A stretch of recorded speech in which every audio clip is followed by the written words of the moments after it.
বিসমিল্লাহির রহমানির রহিম।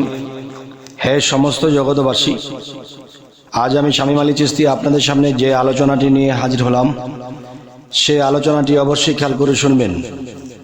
দেখেন, আমরা কোরআন খুললে প্রথমে পাই কি? সূরা বাকারার মধ্যে গেলে সূরা ফাতিহার পরেই আমরা পাই যে আলিফ লাম মিম।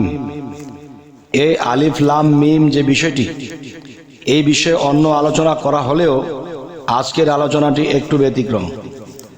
দেখেন, যে মানুষ পৃথিবীতে বেঁচে আছে, শিক্ষিত হচ্ছে, কেউ মাদ্রাসার লাইনে, কেউ স্কুল ভার্সিটির লাইনে। এখন দেখা যায় যে মূলত যে জিনিসটা আমরা বুঝতে চাই, জ্ঞান অর্জন করা, একটা আল্লাহর রাস্তায় জ্ঞান অর্জন করা, আর একটা দুনিয়াবি লাভ, দুনিয়াবি ভালো খাওয়া, ভালো চলার জন্যে শিক্ষা অর্জন করা। তো আজকের আলোচনাটি হবে কি, যে আল্লাহকে লাভ করার জন্য। তবে সে আলোচনাটি আজকে অবশ্যই খেয়াল করে শুনব। সেটি হলো, দেখুন যে আলিফ লাম মিম এর মধ্যেই কিন্তু একটি কথা বলা হচ্ছে যে বায়াত গ্রহণ করতে হবে। এই কথাটি আলিফ লাম মিমের মধ্যে এসে গেছে। আচ্ছা, দেখেন, যে আমরা যদি কাউকে জিজ্ঞাসা করি, কোনো চাকরিজীবীকে, যে আপনি কোথায় চাকরি করেন, সে বলতেছে যে আমি সোনালী ব্যাংক লিমিটেড, সোনালী ব্যাংকে কাজ করে বা চাকরি করে, কিন্তু এর শেষে আছে এলটিডি। এলটিডি দিয়ে কি বোঝানো হয়েছে? যে এলটিডি দিয়ে বোঝানো হয়েছে লিমিটেড। লিমিটেড কথাটা লিখতে কিন্তু আরো অক্ষর লাগে, কিন্তু এলটিডি দিয়ে লিমিটেড বোঝানো হয়েছে। মানুষ এলটিডি দিয়ে সহজেই বুঝতে পারে যেটা লিমিটেড বোঝানো হয়েছে। তাহলে আমি বলবো যে আলিফ লাম মিম এই তিনটা অক্ষর দিয়ে যদি কেউ বুঝতে না পারে, তাহলে তারা বুঝুক না বুঝুক একটা কথা বলে থাকে যে আলিফ লাম মিমের ব্যাখ্যাটি আল্লাহই ভালো জানে। তাহলে আপনি যদি বলতেন যে এলটিডি দিয়ে এটা যে লিখেছে এই ব্যাংকের কোম্পানি জানে, তাহলে আপনি এলটিডি দিয়ে লিমিটেড ধরে নিয়েছেন, ইংরেজি বুঝে গেছেন, কিন্তু সহজ কথাটা বুঝছেন না যে আলিফ লাম মিম দিয়ে কি বোঝানো হয়েছে। আলিফে আল্লাহ, মিমে মোহাম্মদ, তাহলে লামে কি হয়? দেখুন, লামে যেটা বোঝানো হয়েছে যে লামের মধ্যে আলেমুল গায়েব। দেখেন, আইন, মানুষের পৃথিবীতে চলাফেরা করে যে আইনের প্রয়োজন আছে। আইন দেখতে কেমন? আইনের রূপ কি, স্বরূপ কি? তাহলে আইন কিন্তু দেখা যায় না। ঠিক আলেমুল গায়েব, গায়েবের কথা, যে মানুষ কথা বলতেছে, কথাটা দেখতে কেমন? ব্যক্তিকে দেখা যাচ্ছে, কিন্তু কথাটা দেখতে কেমন? ঠিক কিছু কিছু বিষয় আছে যা আছে, যা রূপরেখা আমরা দিতে পারছি না, হয়তো রূপরেখাও আছে। তাই বলবো যে আলিফ লাম মিমের মধ্যে আল্লাহ এখানে বিশাল ইঙ্গিত করেছেন যে হ্যাঁ, তোমরা কামেল মুর্শিদ দেখে বায়াত গ্রহণ করো, তোমরা কামেল মুর্শিদ দেখে বায়াত গ্রহণ করো। এই কথাটি আলিফ লাম মিমের মধ্যে এসে গেছে। কিভাবে? দেখেন, যে আলিফে আল্লাহ মিমে যদি মোহাম্মদ হয়, তো লামে কি বলতেছে? যে আমরা কিন্তু যে বলি যে না, আমরা যদি বাংলাতে না বলি তো আরবিতে হলো লা। তো ওইখানে আলিফ এবং মিমের, আলিফ লাম মিম, আলিফ এবং মিমের মাঝখানে যে লাম, এই লামটি কি বলতেছে? না। লামে দাঁড়িয়ে, আইনের ঘরে দাঁড়িয়ে বলছে কি? না, তোমরা তোমরা রওনা দিচ্ছ কোথায়? তোমরা আল্লাহর দিকে যেও না, তোমরা মুহাম্মদের দিকে যাও। যদি মুহাম্মদের দিকে যাও, তাহলে তোমরা আল্লাহকে পাইবার বাও পেয়ে যাবে। তাই বলবো, হে সমস্ত জগতবাসী, আলিফে আল্লাহ মিমে মোহাম্মদ, আলিমুল গায়েব বা আইনের ঘরে দাঁড়িয়ে কি বলছে? না, আল্লাহর দিকে নয়, মোহাম্মদের দিকে। আর মোহাম্মদের দিকে যদি মানুষ যায়, তখনই তারা কিন্তু আল্লাহর পথ পায়। তাই বলা হয়েছে তাওহীদের মুর্শিদ আমার, মোহাম্মদের নাম। যে মুর্শিদ পৃথিবীতে আছে, এই মুর্শিদের কাছে গেলে, একজন কামেল মুর্শিদের কাছে গেলে তখনই মানুষ আল্লাহর পথ পায়, আল্লাহকে পাইবার বাও হয়ে যায়।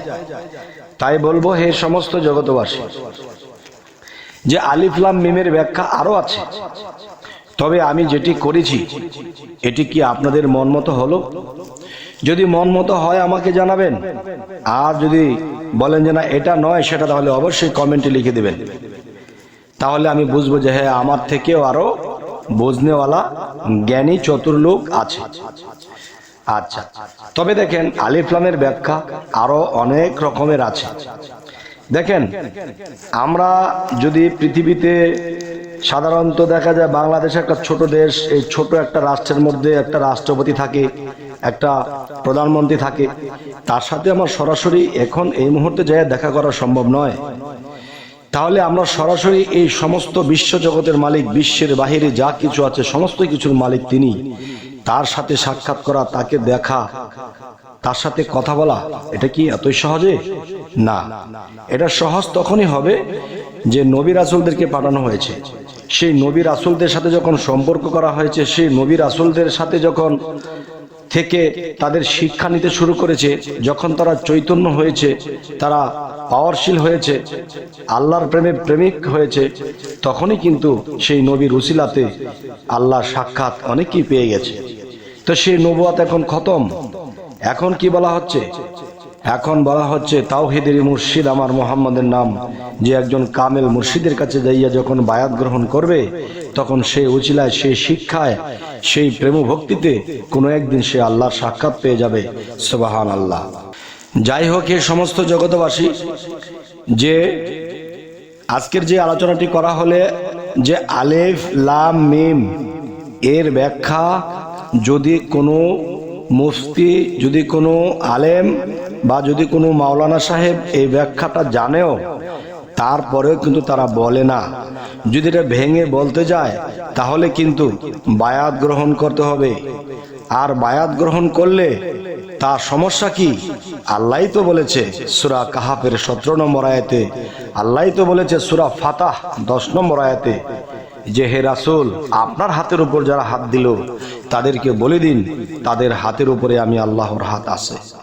আমি অনেক দেখেছি, অনেক ব্যক্তিগণকে দেখেছি, যে হাদিসগুলো নিজের সুবিধা মতো হবে সেগুলোই মানে, আর যেগুলা নিজের পকেটের টাকা খরচ হবে বা নিজের কোনো গাতি হবে, তখন সেই হাদিসগুলোও মানে না, সেই কোরআনের আয়াতগুলো মানে না। আমি এমন লোকও দেখেছি। দেখেন, হযরত মুহাম্মদ সাল্লাল্লাহু আলাইহি সাল্লাম তিনি কিন্তু রাতে ঘুমাইবার আগে তিনি আরো 40টা গড় হেঁটে হেঁটে দেখতেন, কে খেয়েছে, কে না খেয়েছে, কে অসুবিধায় আছে, সমস্ত কিছু দেখতো। এবং যদি কোনো ঘরে কোনো সমস্যা থাকতো, সেই সমস্যার সমাধান করে তারপরে তিনি ভাত খাইতেন, এরপরে তিনি ঘুমাইতেন। তো এখন কথা হলো যে তিনি বিশ্বের সকল ইমামের ঊর্ধ্বে, বিশ্বের সমস্ত ওলি আউলিয়াদের ঊর্ধ্বে হযরত মুহাম্মদ সাল্লাল্লাহু আলাইহি সাল্লাম তিনি প্রত্যেকটা ঘরে ঘরে যাইয়া চেক আপ করেছেন, দেখেছেন, এবং সেই সমস্যার সমাধান করে পরে তিনি খাওয়া দাওয়া করেছেন। তাহলে বর্তমানে যদি আমরা দেখি যে একজন ইমামের দায়িত্ব কি, তিনি শুধু নামাজ পড়াবে এটাই কিন্তু দায়িত্ব নয়। তিনি ঘুরে ঘুরে দেখবে কোন কোন ঘরের মধ্যে কে অসুবিধায় আছে, কে খাইলো, কে না খাইলো, এবং কে কি অবস্থায় আছে, এবং কার বাচ্চাটা শিক্ষা দীক্ষা করছে কি করছে না খবর নেওয়া। তাহলে দেখা যায় যে এই দায়িত্ব পালন করতে গেলে আমি যাই কিছু রোজগার করেছি, কামাই করেছি, এগুলো কিন্তু দিয়ে দিতে হবে সেই গরিবদের মধ্যে যারা অনাহারী আছে, যারা অসুবিধায় আছে। আসলে এই হাদিসগুলো কিন্তু মানা হচ্ছে না, কিন্তু অন্য অন্য হাদিসগুলো কিন্তু মানার চেষ্টা করছে। কিন্তু এভাবে কি আমাদের জীবন চলবে? এইভাবে কি আমাদের আধ্যাত্মিক বা রুহানি জগতে আমরা পৌঁছাতে পারবো? এবং দুনিয়াতে যদি আমার নিজের স্বার্থ বুঝি, তাহলে আখেরাতে কি আমরা আল্লাহর কাছে জায়গা পাবো? আজকের এই আলোচনাটি আপনাদের কাছে জানালাম। অবশ্যই আপনারা জানাবেন আমার এই আলোচনা আপনাদের কেমন লাগলো। তো অবশ্যই আমাদের চ্যানেলটি যদি ভালো লাগে অবশ্যই সাবস্ক্রাইব করে রাখবেন। পরবর্তীতে আবার ভালো আলোচনা নিয়ে আসবো। আল্লাহ হাফিজ।